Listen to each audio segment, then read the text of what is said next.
आप सुन के हैरत में पड़ जाएंगे जी। अब जैसे एक अजीबोगरीब नारा निकला, लड़कपन कह लें या जो कह लें, या लड़कों की अपनी सोच कह लें, बोले कि रसगुल्ले में छेद है छेद, रसगुल्ले में छेद है छेद, बहुगुनवा भागा खेत है खेत, बहुगुनवा भागा खेत है खेत। अब ये नारा चल रहा था, अजीब बात थी जो हम लोगों को सुनने में अजीब लगता था, लेकिन भीड़ ने अपने नारे गढ़ लिए थे। और दूसरे, जब से अमिताभ आए हैं, अब लड़कों की टोली निकलती थी 100 200 की अपने आप, उनको न कोई कहता था कन्विंसिंग करो, खुद ही लगे हुए थे। जब से अमिताभ आए हैं तो उनकी भीड़ चिल्लाती थी बहुगुना नहीं नहाए हैं, जब से अमिताभ आए हैं बहुगुना नहीं नहाए हैं, ये सब चल गया था। अच्छा, एक चीज और, कोई ऐसा किस्सा चुनाव से जुड़ा हुआ जो आपको याद आता हो और बड़ा रोमांचक सा हो? अब रोमांचक क्या, मतलब ऐसा है कि उस चुनाव में वो जनता चुनाव लड़ रही थी, कांग्रेस पार्टी से चुनाव की कमान जनता ने ले ली थी, और इलाहाबाद के तमाम विशिष्ट लोगों के आवास पर भी बुजुर्गों के यहाँ अमिताभ बच्चन आशीर्वाद लेने गए। तो ये तो स्पष्ट था जीत रहे, लेकिन उनका कहना था कि जो शहर के जो माननीय बुजुर्ग लोग हैं सबके यहाँ मुझको ले चलिए। तो 15-15 मिनट के अंतर पर उनके कार्यक्रम शहर के वीआईपीज कह लें या बुजुर्ग लोग कह लें, सम्राट नागरिक कह दें, उनके यहाँ लगाए जाते थे। जैसे 10 बजे यहाँ, 10:20 पर वहाँ, 10:40 पर वहाँ, और इतने अल्प समय में भी उन लोगों के लॉन या बड़े ड्राइंग रूम ये सब भरे रहते थे कि अच्छा, उनके साथ जी, और जिस जिस परिवारों में गए महिलाओं ने उनकी आरती उतारी, उनका अभिनंदन किया। अच्छा, जया बच्चन भी जो है वो प्रचार करने के लिए आई थी, पूरे चुनाव भर जया बच्चन थी, अमिताभ बच्चन थे। जया बच्चन किस तरीके से निकलती थी और किस तरह से लोगों से वोट मांगती थी? जया बच्चन तो बहुत सेंटिमेंटल तरीके से वोट मांगती थी। उनका मुख्य मुद्दा ये था, अमिताभ बच्चन इलाहाबाद के हैं, मैं उनकी पत्नी हूँ, मैं इलाहाबाद शहर की बहू हूँ, बुजुर्ग मुझको आशीर्वाद दें, नौजवान क्योंकि मैं भाभी हूँ। वो एकदम पारिवारिक तरीके से इलाहाबाद में अपने अभियान को चला रही थी। मतलब वो तोहफे में जो है वो मुंह दिखाई के बदले जो है वो अमिताभ बच्चन के लिए वोट मांगना चाहते हैं। ये आपने याद दिलाई, बिल्कुल यही बात थी। इसका एक तो महिलाओं में, लड़कियों में वैसे ही अमिताभ बच्चन का 100% असर था। दूसरे, जया बच्चन का अभियान चलाना वो एक सोने में सुहागा था, और उनसे छोटे भाई अमिताभ बच्चन तो यंगस्टर्स और स्टूडेंट्स के बीच में ज़्यादा मूव कर रहे थे, तो ले दे के वो त्रिकोणी चुनाव अभियान था। और कोई ऐसी बात जो आपको याद आ रही हो, बड़ा रोमांचक हो? अब उस संदर्भ में तो ऐसी कोई बात मोइन साहब नहीं याद आ रही है। एक बात मुझे याद आ रही है कि कहा यह जाता है कि अमिताभ बच्चन का क्रेज इतना था, जैसा आपने बताया कि तमाम लड़कियां उनके रास्ते में अपना दुपट्टा बिछा देती थी, इस तरह बैलेट पेपर जब वोट डाले गए तो तमाम बैलेट पेपर पर लिपस्टिक के निशान भी थे, वो क्या था? बहुत ठीक याद दिला, अखबारों में छपा था। करीब 1,500 बैलेट पेपर अमिताभ बच्चन के इसलिए खारिज हो गए थे कि उनको चूम कर उनमें महिला मतदाताओं ने लिपस्टिक के निशान लगा लिए थे। 1,500 वोट इस तरह से उनके खराब किए थे। वो जीत का अंतर बहुत बड़ा था, इससे कोई खास फर्क नहीं पड़ा, लेकिन ये एक बताता है कि क्या क्रेज थी खास तौर से महिलाओं में। और ये इलाहाबाद का ही हाल नहीं था, उस समय सारे देश का ही हाल था। तो समझा जा सकता है कि अमिताभ बच्चन को लेकर लोगों में किस तरह से दीवानगी थी। हालांकि राजनीति अमिताभ बच्चन को रास नहीं आई, उन्हें राजनीति छोड़नी पड़ी, लेकिन आप तो मुंबई भी अक्सर बाहर जाते रहे, मुंबई जाते रहे। क्या उस चुनाव के बाद से, जब 1987 में उन्होंने इस्तीफा दिया, उसके बाद कभी आपकी अमिताभ बच्चन से मुलाकात हुई या चुनाव के संदर्भ में, राजनीति के संदर्भ में कोई बात हुई थी? देखिए, ऐसा है कि इस्तीफा देने के पहले बहुत बार बातें हुई। दिल्ली में, साउथ दिल्ली में हरिवंश राय बच्चन जी के लिए जो बंगला बनवा रखा था अमिताभ जी ने, वहाँ पर हम लोगों की बराबर मुलाकातें होती थी। और एक बात आज तक गलत खबर है लोगों के सामने कि अमिताभ बच्चन चुनाव दोबारा नहीं लड़ना चाहते थे। अमिताभ बच्चन दोबारा चुनाव लड़ना चाहते थे, हर हालत में लड़ना चाहते थे।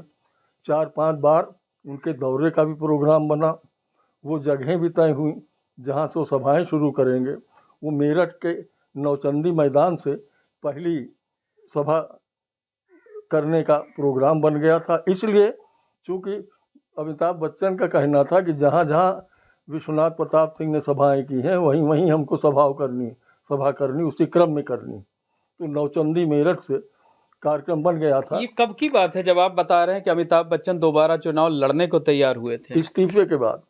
मतलब इस्तीफे के बाद तो फिर उपचुनाव हुआ जिसमें विश्वनाथ प्रताप सिंह यहाँ से जीते, यानी 1989 का जो आम चुनाव था।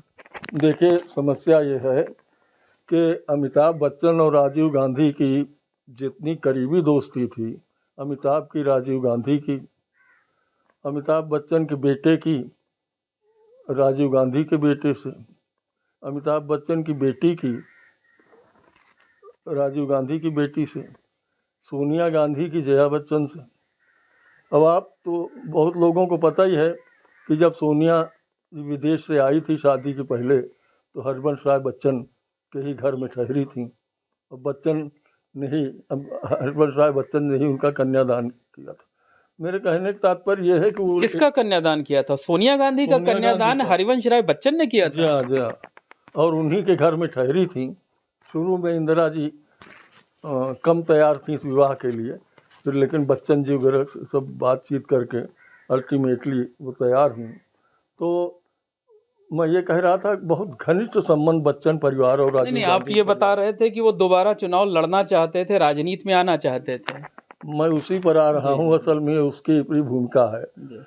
तो राजीव गांधी के इर्द गिर्द के जो लोग थे, जो भी 7-8 लोग थे, उनके दिमाग में एक ईर्ष्या पलने लगी थी कि जब से अमिताभ बच्चन आ गया है यहाँ, तब से हम लोगों को वो महत्व नहीं मिल रहा है जो इसके पहले तक मिल रहा था। तो एक लॉबी वहाँ ऑलरेडी अमिताभ बच्चन के पीछे सक्रिय हो गई थी। तो जब विश्वनाथ प्रताप सिंह ने बोफोर्स का आरोप लगाया तो राजीव गांधी को ये सलाह दी गई कि अमिताभ बच्चन राजनीति से हट जाएं तो बोफोर्स का सिलसिला ख़त्म हो जाएगा। हम लोगों का ये कहना था कि बोफोर्स का हमला अमिताभ बच्चन पर नहीं है, ये हमला राजीव गांधी पर है। बजरिए अमिताभ बच्चन राजीव गांधी पर है और ये सिलसिला नहीं ख़त्म होगा, चुनाव तक चलता रहेगा। लेकिन अल्टीमेटली उन लोगों की राय मानी गई और अमिताभ बच्चन को इस्तीफ़ा दे दिया अमिताभ बच्चन ने। और उसके बाद अमिताभ बच्चन संकल्पित थे कि अगर पार्टी आदेश देगी तो मैं दोबारा लड़ूंगा और मैं चुनाव हर हालत में लड़ूंगा। यानी 1989 का आम चुनाव लड़ना चाहते थे। आपको याद होगा नहीं, जो विश्वनाथ प्रताप सिंह जिस बाई इलेक्शन से चुने गए हैं, हाँ, उसी चुनाव को लड़ना चाहते थे हम विश्वनाथ प्रताप सिंह से, लेकिन वो संभव हुआ नहीं। राजीव गांधी जी के बीच और लोगों की राय चली। अमिताभ बच्चन कायरता से छोड़ के भागे नहीं थे, वो बराबर मुकम्मल तौर पर लड़ना चाहते थे। तो क्या फिर आपकी कभी बात हुई राजनीति में आने के लिए? मेरा सवाल ये था। नहीं, राजनीति से तो फिर उनका मन, जब उन्होंने देखा 2 बार ये प्रोग्राम बना कि अमिताभ बच्चन इलाहाबाद आएंगे, नॉमिनेशन फाइल करेंगे विश्वनाथ प्रताप सिंह के खिलाफ, और एक दिन अखबारों में सब हेडलाइन भी आ गई थी कि बच्चन कमिंग, और बच्चन दिल्ली में एयरपोर्ट पर अपनी टीम के साथ पहुंच भी गए थे। वो अंतिम समय में इसकी जब बच्चन घर से निकले एयरपोर्ट के लिए तभी खबर आ गई थी कि आपको नहीं जाना। उससे बच्चन का दिल टूट गया था, फिर फाइनली वो अलग हुए। उसके बाद भी हम लोग मिले बॉम्बे में 2-3 बार, लेकिन केवल 2-3 बार। अब वो राजनीति से अलग हो गए थे तो अपनी दुनिया में चले गए, हम लोगों की अपनी दुनिया है।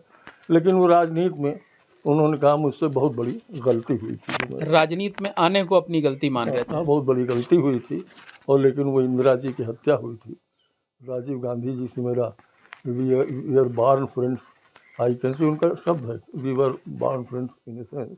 इस वजह से मैं राजनीति में चला गया था, बहुत बड़ी गलती थी। तो धन्यवाद। ये हैं श्याम कृष्ण पांडे जी, जिन्होंने अमिताभ बच्चन के चुनाव से जुड़े हुए तमाम रोचक किस्से सुनाए। ये बताया कि किस तरीके से अमिताभ बच्चन रात को 2:30 बजे प्रयागराज पहुंचे थे नामांकन करने के लिए, किस तरीके से उनके नामांकन में भीड़ उमड़ी कि वहां की दीवार तक टूट गई, किस तरीके से उन्होंने एक अलग आदर्श स्थापित किए चुनाव में, प्रतीकात्मक तौर पर अपने विपक्षी के चरण स्पर्श कर उनका आशीर्वाद लिया, किस तरीके से प्रचार किया, किस तरीके से नारे लगे और किस तरीके से उन्हें राजनीति छोड़नी पड़े।